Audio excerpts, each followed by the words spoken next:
नमस्कार दर्शकों, बात आज के चैनल में आपका स्वागत है। मैं हूं पारुल शर्मा और पेश है आज की सच्ची बात पक्की बात।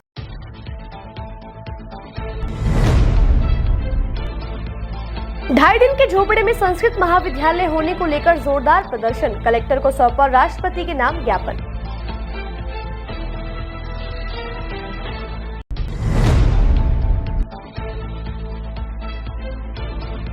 जलकुंभी अब सड़कों पर मचा रही है तबाही, जगह जगह हो रहे हैं हादसे।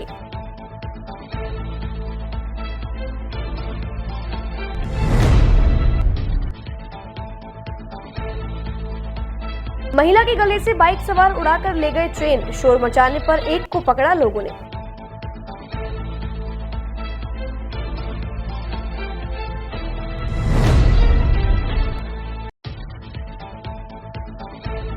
सब्जी मंडी में गाड़ी से हुई लूट की वारदात में 3 आरोपी हुए गिरफ्तार, कुछ और लोगों के नाम भी आ रहे हैं सामने।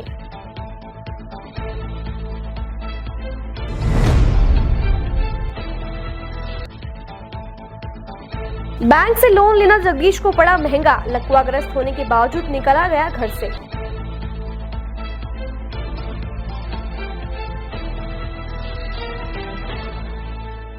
यार, बच्चे के लिए ऐसा स्कूल तलाश रहा हूँ जहाँ बच्चा स्टडी करे और साथ में उसे सभी स्पोर्ट्स फैसिलिटीज भी मिले। अपने बच्चे के लिए सतगुरु इंटरनेशनल स्कूल चुनो। स्टडी के साथ साथ यहाँ इवनिंग में नेशनल लेवल के कोचेज द्वारा swimming, badminton, lawn tennis, table tennis, basketball जैसे स्पोर्ट्स की ट्रेनिंग दी जाती है। अरे वाह! Satguru international school, Prithviraj Nagar, opposite A block, Panchsheel, Ajmer.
Circuit मामू नहीं बनने का, रेडीनेट फाइबर लगाने का। इंटरनेट बोले तो रेडीनेट फाइबर नेट। डिटेल्स के लिए 7412001234 पे कॉल लगाने का। सही है भाई।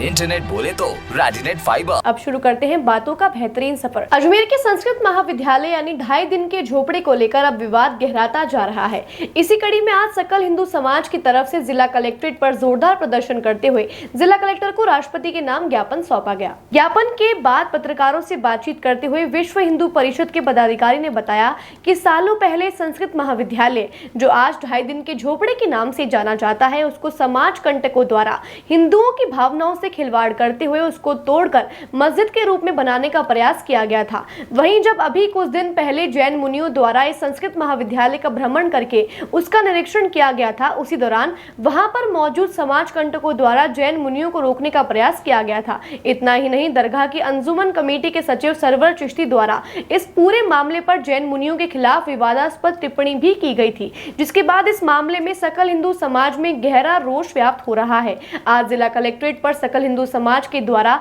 जोरदार प्रदर्शन करते हुए सरवर चिश्ती द्वारा दिए गए बयान पर उनकी गिरफ्तारी की मांग की गई है। साथ ही जिला कलेक्टर को राष्ट्रपति के नाम ज्ञापन देकर इस मामले में गंभीरता से विचार करते हुए सकल हिंदू समाज की भावनाओं को सम्मान करते हुए संस्कृत महाविद्यालय को दोबारा आम जनता के लिए पर्यटन की दृष्टि से मद्देनजर चालू करने की मांग की है।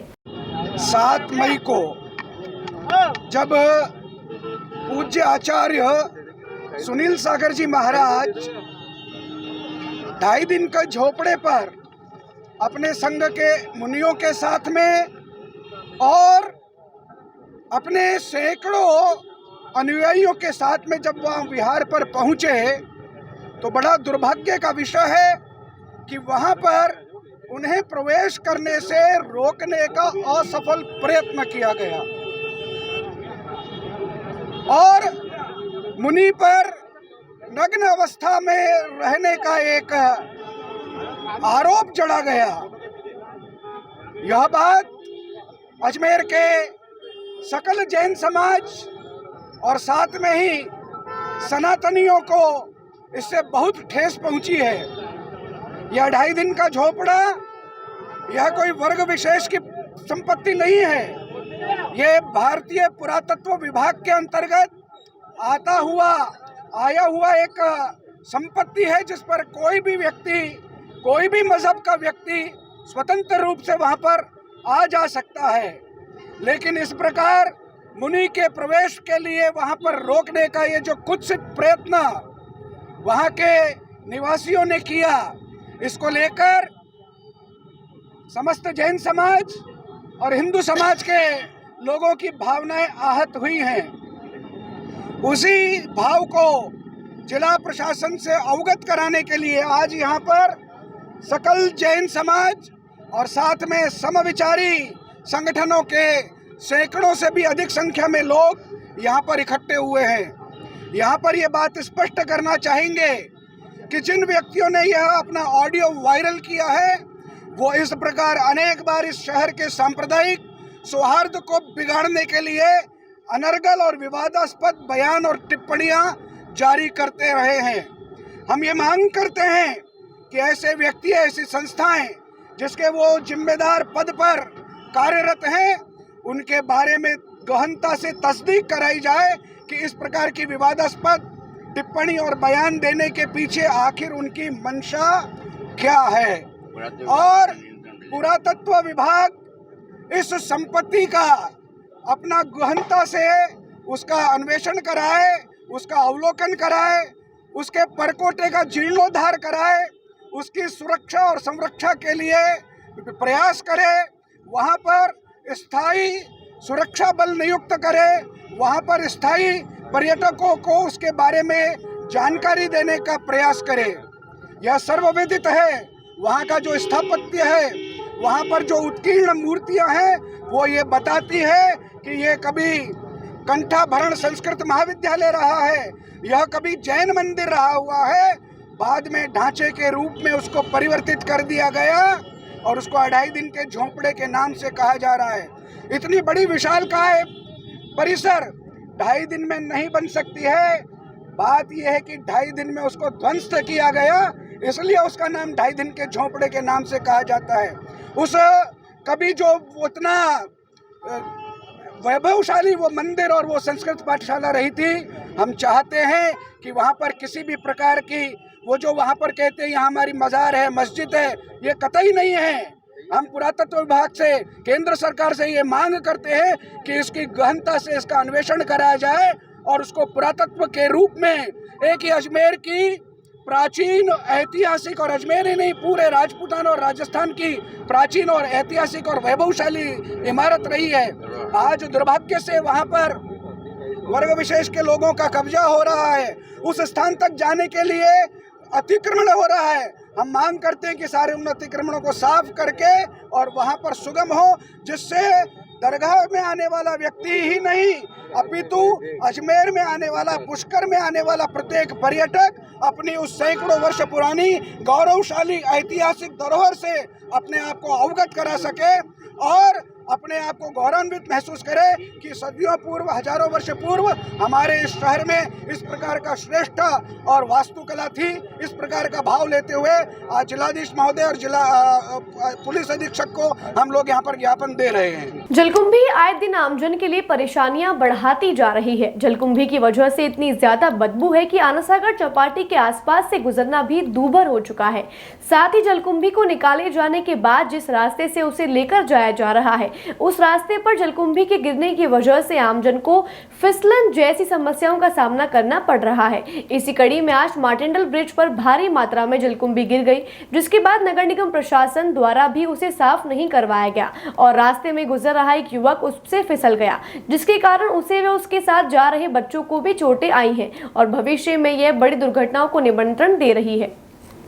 आनासागर में अभी आप देख रहे हैं स्मार्ट सिटी के नाम पे जलकुंभी जो बहुत ज़्यादा हो गई है, वहाँ तो दिक्कत हो ही रही है। उसके साथ साथ जो जलकुंभी को शिफ्ट करा जाता है रास्ते में, आए दिन आप देखते रहते हैं कहीं ना कहीं जलकुंभियाँ गिर जाती है। आज मार्टन ब्रिज पे दिन का समय है, जलकुंभी बहुत ज़्यादा स्थिति में गिर गई और कम से कम आधा घंटा हो गया, ना प्रशासन इसको हटाने आ रहा है ना कोई आ रहा है। अभी मैं बच्चों को लेके कहीं मार्टन ब्रिज से सामने की तरफ जा रहा था, मेरी गाड़ी 2 बार लिटरली इतनी ज़्यादा स्लिप हुई, बच्चों की भी लगी है, मेरे भी लगी है काफ़ी। और देखते देखते मैं खुद खड़ा हूँ यहाँ पे रोड पे, नी करके 8 से 10 गाड़ियाँ स्लिप हो चुकी है। लेकिन आप देखें ना कोई ट्रैफिक वाला आता है यहाँ पे, ना प्रशासन की तरफ से कोई आता है। बहुत ये मेरे को लग रहा है जब तक कोई बड़ा हादसा नहीं होगा। एक तो पहले हम जलकुंभी हटा नहीं पा रहे और ऊपर से जलकुंभी जो हटा रहे हैं रोडों पे गिरा रहे हैं, वो जलकुंभी रोडों पे गिरती है, प्रशासन कहीं ध्यान दे नहीं रहा। आम नागरिक वहाँ से तो परेशान था ही, अब जाके यहाँ रोडों पे भी परेशान होने लग गया है बहुत। अभी आप देखिए पीछे से इतनी सी देर में 3 से 4 ट्रक निकल गए हैं। बदबू इस कदर आ रही है कि आपको मास्क लगाने की ज़रूरत पड़ रही है। यहाँ पे गिर गई है, यहाँ पे पूरे रोड पे बदबू के अलावा आप देखिए कितने जनों के लग रही है। तो ये जलकुंभी वहाँ तो परेशान कर ही रही है, अब रोड पे भी आ गई है जलकुंभी, रोड पे भी परेशान करने लग गई है। चंद्रवरदाई नगर निवासी महिला के साथ घर के बाहर की सफाई करते दौरान 2 शातिर बाइक सवारों द्वारा चेन स्नैचिंग की वारदात को अंजाम देने का प्रयास किया गया, जिसके बाद बदमाशों को महिला द्वारा शोर मचाने पर क्षेत्रवासियों द्वारा पकड़ लिया गया, जिनमें से एक मौके से फरार हो गया। आपको बता दें, शातिर चोर लूट की वारदात को अंजाम देने में नाकामयाब रहे। उसके बाद एक चोर को रामगंज थाना पुलिस को सुपुर्द कर दिया गया है। वे पुलिस मामले की जाँच में जुटी है। कंवल नाम की महिला जो अपने घर के बाहर खड़ी थी हरिओम कॉलोनी में, 2 पल्सर पर सवार युवक घर के बाहर खड़ी महिला की चैन को खींच के भगने की कोशिश करी, जहां रास्ते में राजू नाम के युवक ने उनको पकड़ा, जिस पर एक युवक भाग गया और दूसरे युवक को पकड़ के थाने पे भिजवाया गया है, जिसके पास काले कलर की पल्सर थी। पल्सर की जो नंबर प्लेट है वो आगे से टेप से ढकी हुई है। ये चंद्रवरदाई सियाराम नगर है, गली नंबर 11। यहाँ पे ये मेरे गले के लॉकेट तोड़ा गया है, कुछ बदमाशों ने लॉकेट तोड़ा। मैं यहाँ पे सफाई कर रही थी। हाँ, मेरे घर के बाहर जाके वो गोबर वगैरह पड़ा था तो उनको साइड में हटा के सफाई कर रही थी। हाँ, तो ये नहीं इधर से आ रहे थे फास्ट बाइक से, तो उन्होंने गले में झपट मारा। हाँ जी, पकड़ लिया, 2 जने थे। ये चंद्रवरदाई सियाराम नगर पुलिस को हम इन्फॉर्मेशन हम डायरेक्टली वही से वो क्या कि वहाँ पे पकड़ा गया। वो एक भैया के बटाना नाम था, उनका नाम तो सागर भैया को पता होगा, मुझे नहीं पता। तो उनको मैंने जोर से चिल्ला के इशारा किया, तो फिर पीछे से 2 कार वाले भैया भी आ रहे थे, उन्होंने भी हेडलाइट चलाई और फिर वो समझ गए, तो उनको वहाँ पे सागर भैया के घर के सामने से वहीं पे पकड़ लिया। पूर्व में हुई सब्जी मंडी से पीड़ित धर्मा सिंह रावत की गाड़ी में रखे नकदी व कुछ जरूरी दस्तावेज की चोरी मामले में आज पुलिस द्वारा 3 आरोपियों को गिरफ्तार किया गया है, जिनमें विकास शर्मा, अनुराग माली व आदित्य रावणा राजपूत, जो कि तीनों मेड़ता निवासी हैं, जिनसे पूछताछ जारी है। आपको बता दें, यह घटना 28 अप्रैल 2024 की है। साथ ही आरोपियों के पास से किसी प्रकार की कोई बरामदगी नहीं की गई है। वह एक और अन्य अभियुक्त का नाम इसमें सम्मिलित बताया जा रहा है, जिसकी पड़ताल अभी जारी है। साथ ही गिरफ्तार हुए आरोपियों में एक आरोपी धर्मा सिंह रावत के साथ पूर्व में काम कर चुका है, जिसके चलते उसे जानकारी थी कि वह आते जाते अपनी गाड़ी में नकदी व जरूरी दस्तावेज साथ रखता है। इसी के चलते आरोपियों द्वारा चोरी की वारदात को अंजाम दिया गया था। साथ ही पुलिस मामले की गहनता से जांच कर रही है। दिनांक 28 अप्रैल को धर्मा सिंह रावत ने रिपोर्ट करी थी कि मैं सब्जी मंडी में आया था, मेरी गाड़ी में बैग था, बैग में 4 लाख रुपए, मेरे बही खाते, चेकबुक, आधार कार्ड व अन्य डॉक्यूमेंट्स थे जो कोई अज्ञात व्यक्ति चुरा के ले गए हैं। तो उस संदर्भ में थाने पर प्रकरण दर्ज कर अनुसंधान किया गया।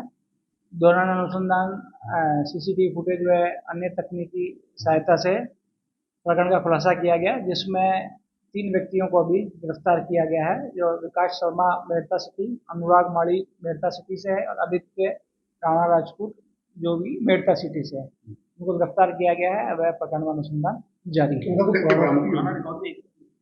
इनके पुराने रिकॉर्ड के संदर्भ में मेड़ता सिटी थाने से संपर्क किया जा रहा है। अगर कोई इनका रिकॉर्ड होगा तो प्राप्त शामिल बचाव किया जाएगा। मकसद तो ये था कि इनमें से ये एक व्यक्ति इसके पास पहले काम किया हुआ था, तो उसको ऐसी जानकारी थी कि धर्मा सिंह रावत जब भी आता जाता है तो अपने गाड़ी में कुछ पैसे रखता है, तो यही मानते हुए उन्होंने चोरी की।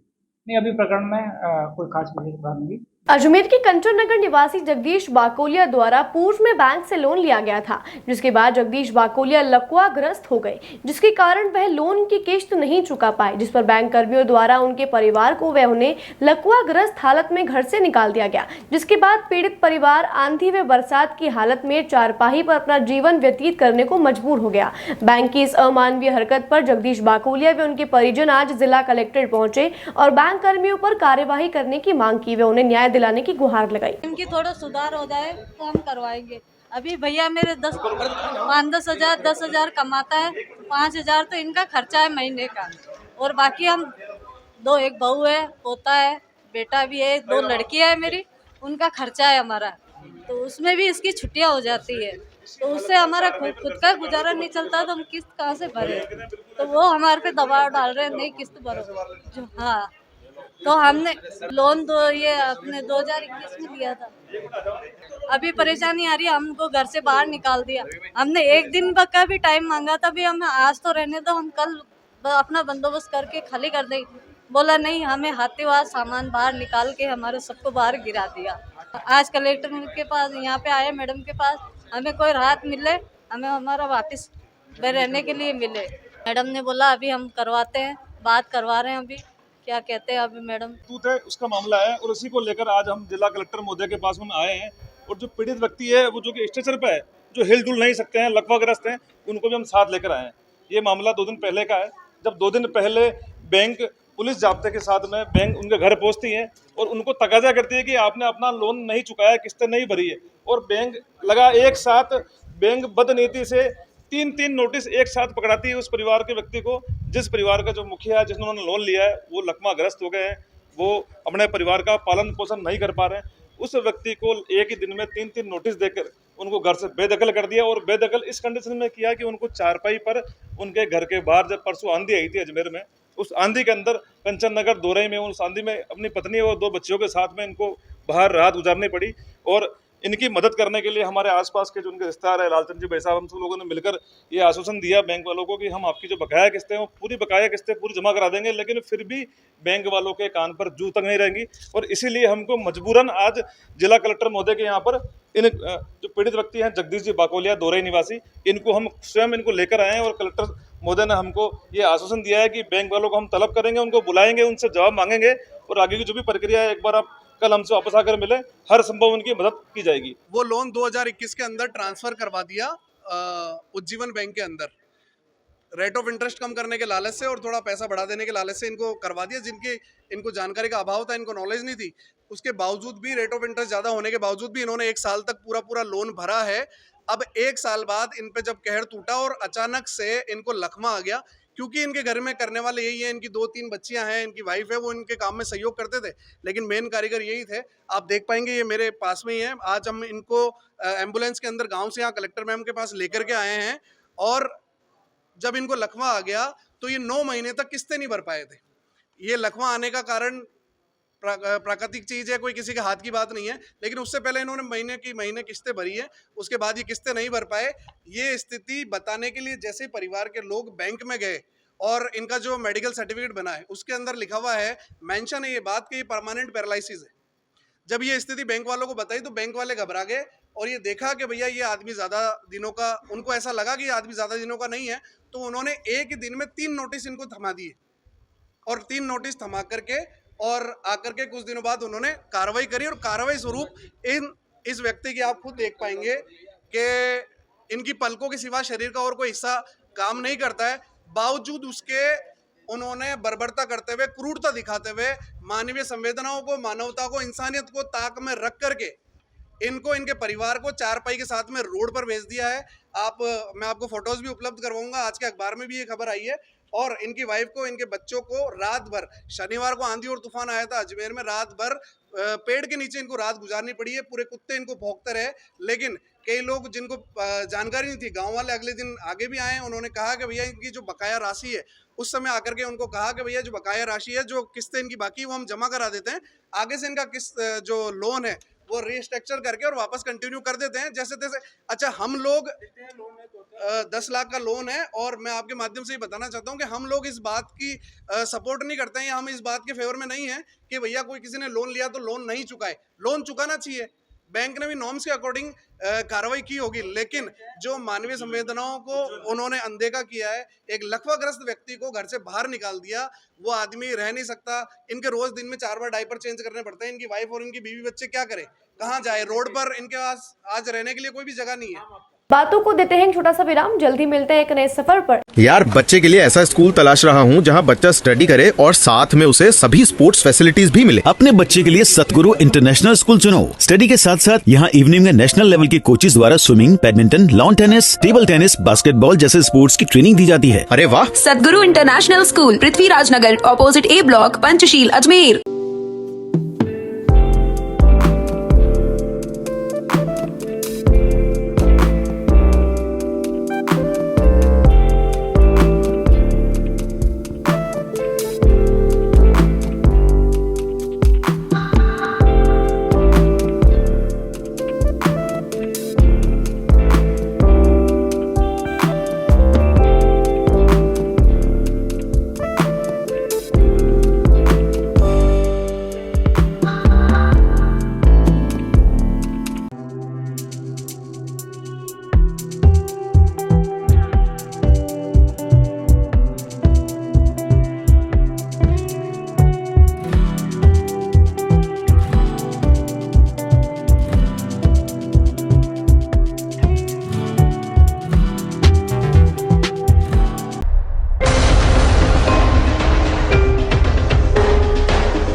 स्ट्रेचर किट, मामू नहीं बनने का, रेडीनेट फाइबर लगाने का, इंटरनेट बोले तो रेडीनेट फाइबर नेट। डिटेल्स के लिए 7412001234 पे कॉल लगाने का। सही है भाई। इंटरनेट बोले तो रेडिनेट फाइबर। एक बार फिर आपका स्वागत है। आइए चलते हैं एक नए सफर पर। गंज थाना क्षेत्र से चोरी की वारदात सामने आई है, जहां चोरों ने सोने मकान को अपना निशाना बनाकर वहां से सोने चांदी के जेवरात सहित नकदी चुराकर फरार हो गए। जानकारी के अनुसार चोरों ने सोने मकान से करीब 2 से 3 लाख रुपए के सोने के जेवरात व 10,000 की नकदी चुरा ली, जिसके बाद मकान मालिक को इसकी जानकारी होने पर गंज थाना पुलिस को इसकी शिकायत दी गई। साथ ही पुलिस ने घटनास्थल का मौका मुआयना किया और जाँच शुरू कर दी है। मैं तो जब पढ़ाई करता हूँ, एसएससी की तैयारी कर रहा हूँ। मेरे को सुबह मेरे जज का फोन आया कि बेटा घर पे आ, तो मैंने उनसे पूछा कि क्या हुआ क्या नहीं हुआ। तो मैं मेरी सिस्टर को फोन किया इसको, तो उसने बताया कि अपने घर पे चोरी हुई है, तो आ जाए 4-5 दिन के लिए। मैं जब आया तो सामान बिखरा पड़ा था, तो मैं बकायदा मौजूदा वीडियो बना दी। अब ये घर वाले थे तो उन्होंने बोला कि तुम्हारा ताला खुला है, तो उन्होंने मम्मी को फोन किया सुबह। अब मम्मी अस्पताल से 1 घंटे के लिए, तो मम्मी ने आके देखा, मम्मी ने कुछ भी नहीं छेड़ा। मम्मी देख के वापस, अब दीदी अकेली थी तो वही वापस चली गई। फिर मैं आया बकायदा यहाँ पे, फिर देखा माल 3 मंगलसूत्र थे, केस था, और जो छोटा वाला ज्वेलरी वाले थे मेरा 2 से 3 लाख का सामान, नगद 10,000 रुपये। तो ये घटना 11 तारीख की है, नाइट की है, 2 से 3 बजे गंज थाने में। पुलिस आ गई थी बकायदा यहाँ पे। चोर कैसे आया अंदर? अब चोर ताला तोड़ के आया, यही बात है। कहाँ पर मकान है आपका? यही है आदित्य आश्रम रामनगर। मसूदा थाना क्षेत्र के ग्राम बस्सी में गर्भवती महिला को ससुराल पक्ष द्वारा घर से बाहर निकाल दिया गया। पीड़ित महिला सुनीता ने मसूदा थाने पर एक मामला दर्ज करवाते हुए बताया कि उनका पति धर्म सिंह, ससुर नीनू सिंह व सास धन्नी देवी तीनों ने एक राय होकर उनके साथ लात घूसों से मारपीट की और उनके गहने खुलवा लिए। साथ ही घसीटते हुए घर से बाहर निकाल दिया गया और उनकी बच्ची को भी सास ने उनके साथ बाहर फेंक दिया व उनके पति को पीड़िता को जंगलों में छोड़कर आने को कहा। तब उनके पति ने मोटरसाइकिल पर जबरदस्ती बिठाकर जंगलों में छोड़ दिया और वहां से भाग गया और बोला कि वापस घर की तरफ मुंह मत करना। पीड़िता द्वारा आसपास पता करने पर लोगों ने बताया कि पास ही में सापोला गांव है। तब वे अपनी बच्ची को लेकर पैदल चलती हुई अपनी बहन के घर प्रतापपुरा पहुंची और अपने साथ हुई घटना की जानकारी दी। साथ ही पीड़ित सुनीता ने बताया कि वह 4 महीने की गर्भवती है और उन्हें मेडिकल चेकअप करवाना है, लेकिन उनके ससुराल पक्ष द्वारा डॉक्यूमेंट नहीं देने पर उन्हें चेकअप करवाने में काफी परेशानियों का सामना करना पड़ रहा है और आज उन्हें जबरदस्ती घर से बाहर निकाल दिया गया, जिसके बाद पीड़िता ने मसूदा थाने पर इसकी शिकायत दी है। मेरे साथ में ओवियो धर्मा सिंह गया, वो मेरे को मार के पीट के यहाँ पे छोड़ के चला गया। फिर जेवर खोल के उसकी माँ को दे दिया। फिर कूट के 2 किलोमीटर मेरे बहन के गांव में छोड़ के चला गया। मेरे एक लड़की है और 4 महीना बच्चा पेट में, और मेरे डॉक्यूमेंट भी नहीं दे रहा है। किसने मारपीट किया आपसे? धर्मा सिंह। क्या लगता है आपको? मेरे पति है। कहाँ छोड़ा आपको? मेरे बहन के गांव के 2 किलोमीटर दूर छोड़ के चला गया, प्रतापपुरा गांव के। अब क्या करना चाह रहे उसके डॉक्यूमेंट में करना चाह रहे, देखो नहीं चाह रहे। ये नहीं मारी, छोटी बहन है बसी है, सासरो धर्मा सिंह इसका पति है, जो इसके कूटता है मारता है और कूट मार के गांव के पास में 2 किलोमीटर दूर छोड़ के गया है। अभी भी इसको छोटी लड़की है 2 से 1.5 साल की, अब 4 महीना बच्चा बच्ची और पेट में है। अभी इसका डॉक्यूमेंट मांग रहा है, मेरे को नहीं दे रहा है, तो अभी इसको कहीं किया जाइएगा। मैं थाना में जाऊंगा, अभी रिपोर्ट करूंगा। बातों को देते हैं एक छोटा सा विराम, जल्दी मिलते हैं एक नए सफर पर। यार बच्चे के लिए ऐसा स्कूल तलाश रहा हूँ जहाँ बच्चा स्टडी करे और साथ में उसे सभी स्पोर्ट्स फैसिलिटीज भी मिले। अपने बच्चे के लिए सतगुरु इंटरनेशनल स्कूल चुनो। स्टडी के साथ साथ यहाँ इवनिंग में नेशनल लेवल के कोचेज द्वारा swimming, badminton, lawn tennis, table tennis, basketball जैसे स्पोर्ट्स की ट्रेनिंग दी जाती है। अरे वाह। Satguru international school, Prithviraj Nagar, opposite A block, Panchsheel, Ajmer.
ये सर्किट मामू नहीं बनने का, रेडीनेट फाइबर लगाने का, इंटरनेट बोले तो रेडीनेट फाइबर नेट। डिटेल्स के लिए 7412001234 पे कॉल लगाने का। सही है भाई।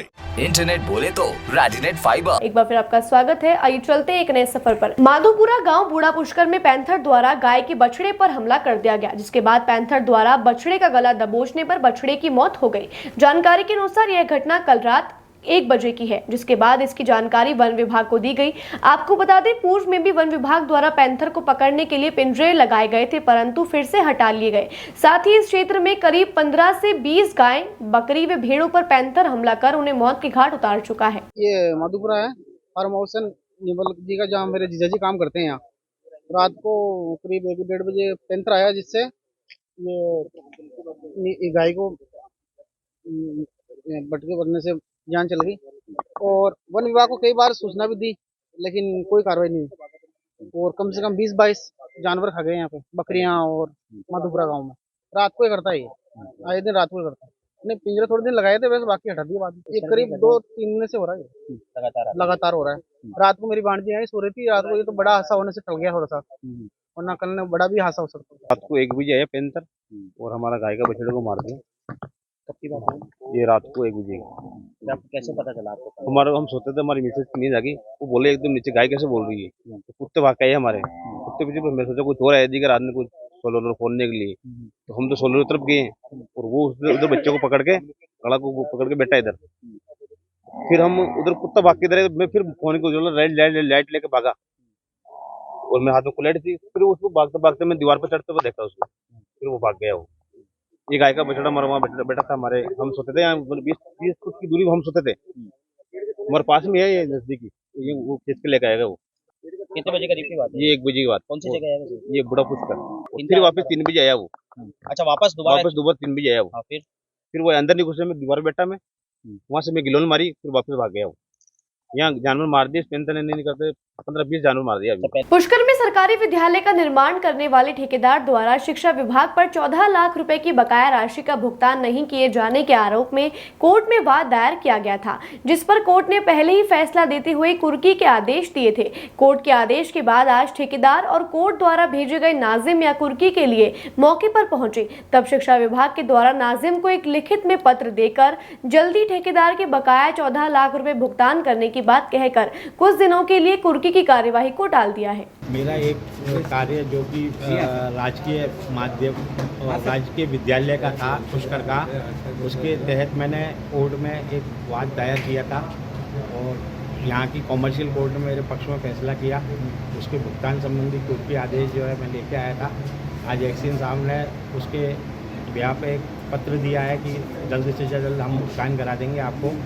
अभी मेरे पास पावर नहीं है, आचार संहिता भी लगी हुई है, तो लेटर जो है उन्होंने नाजिम साहब को दे दिया है और आगामी तारीख से पहले भुगतान कराने का। मेरा करीब 14,70,000 रुपये का भुगतान है। उसके तहत मैंने वहाँ गवर्नमेंट कॉलेज बिल्डिंग का कार्य किया था, तो उसके बिहार पर मेरा पेमेंट बाकी है। आश्वासन दिया है कि जल्द से जल्द इसका भुगतान हम पत्र लिख के दिया है नाजिर साहब को कि हम जल्दी हायर अथॉरिटी को। उन्होंने 1 तारीख है, उससे पहले फैसला जो है 16/12 को हुआ था कॉमर्शियल कोर्ट से। अभी तक इनके द्वारा कोई कार्रवाई की गई थी, तो उस ब्याह पे जो है उन्होंने आज ये कार्रवाई की है। आज के लिए बस इतना ही। कल फिर होगी आपसे मुलाकात, तब तक के लिए दीजिए इजाजत। नमस्कार।